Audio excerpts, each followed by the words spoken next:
Welcome back, fellow story lovers, to Chapter by Chapter. In this episode, we're going to start to get creepy. Sleep well, nighttime listeners, and for daytime workers, I hope your life is enriched. Please remember to like and subscribe, it absolutely helps. Chapter 4. Marnie's mind lingered over the music, joy and laughter of the night she'd spent with Conran. For the first time in her life, she'd followed her instincts, been spontaneous, and had been accepted by an exciting new group of people. Everything seemed right with her world and her new friends. Wanting to extend her pleasure and mull over her new and thrilling experiences, she declined Conran's offer of a lift on his bike and chose instead to walk home. The last leg of her route was familiar and comforting, taking her along the same narrow streets with the parallel lines of houses she followed when returning from the lab on an evening. It was rare for her to be out at dawn. The last stars were fading, and the blackbirds sang in the otherwise thickly silent road. Marnie breathed in the warm summer air and noticed a repugnant odour seeping from the terraced houses on her right. From the corner of her eye, Marnie saw a youth sitting on a doorstep, bent over, brooding and sucking on the end of a roll-up. As she approached, she heard the clatter of sewing machines. Fear twisted in Marnie's guts and strangled her insides, causing her to gasp for air. She'd heard of the dens of death, sweatshops where drug addicts and the derelict worked at night, hiding from the authorities. While the virus gripped the lungs of many, it saved others. In the aftermath, most of the world's population relished having a clean environment and streets free of addicts, the homeless and gangs.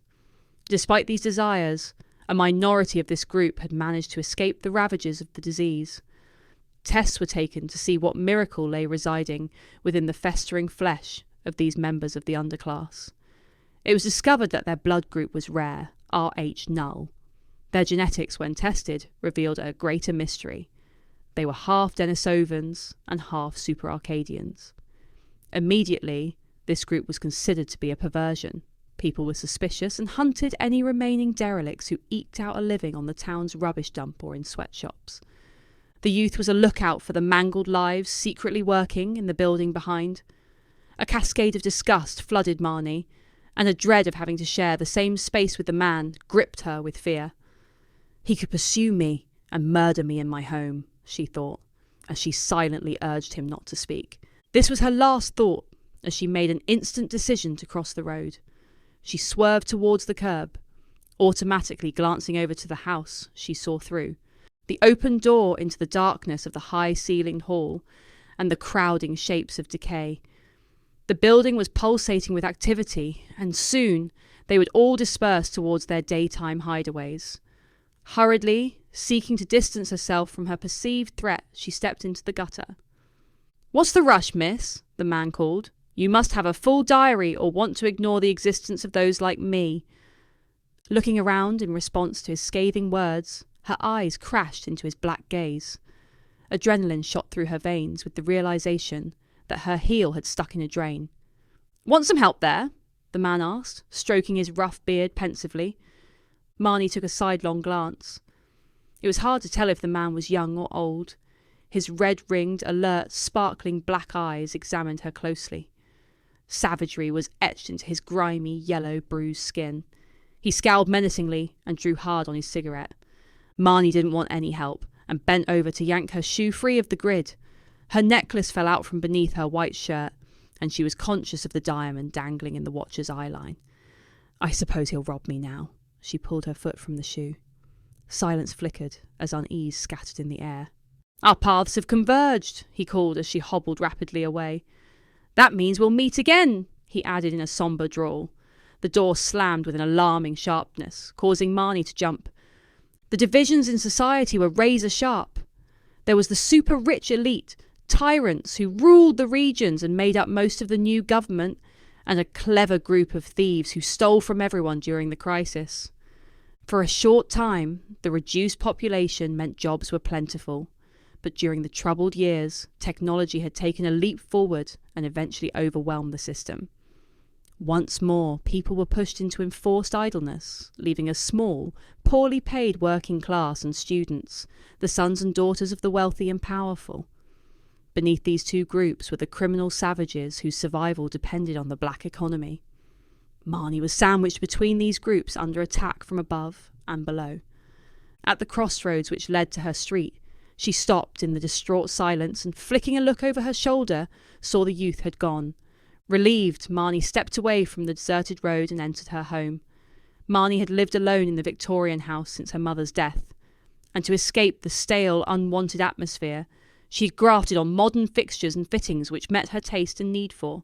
Cleanliness, the odour of disinfectant hit her as she opened the door. Automatically, Marnie picked up the spray she kept on the key table and sprayed the handle. Normally, her weekends were spent preparing for the next week, but breaking from her routine, she darted up the stairs to her ensuite bathroom. With an anxious need to remove outside infections, she shed her clothes and stepped into the shower. The refreshing water washed her polluted mind as well as her body, allowing her to return to her warm memories of the night spent on a distant beach. Her head was buzzing. Once again, the cogwheels of emotions were turning, and the machinery of relationships was humming and in motion. Today was a defining moment. Everything was different, renewed, and regenerated. Her bones and flesh were fragile, but her soul was strong, and it was time for her to fight back, grasp her receding spirit, take risks, and remain unconquered. Life had returned to the land, and much-needed action had been taken to preserve the earth. It was her turn to live. Marnie strolled into the bedroom, brushing the germs from her long black hair. I'm not going to be hostage to my fears, or let anything sabotage this new feeling, she thought, as she returned her brush to its place and slipped between the clean white sheets. My choice. Bondage or freedom. Marnie's diamond, lying on her pearly skin, flashed in the light. The colours danced and veins spread from the teeth. Red heart. She curled her fingers around the gem as her mind fluttered cheerily through the night's events, focusing on the face of her handsome, geeky friend.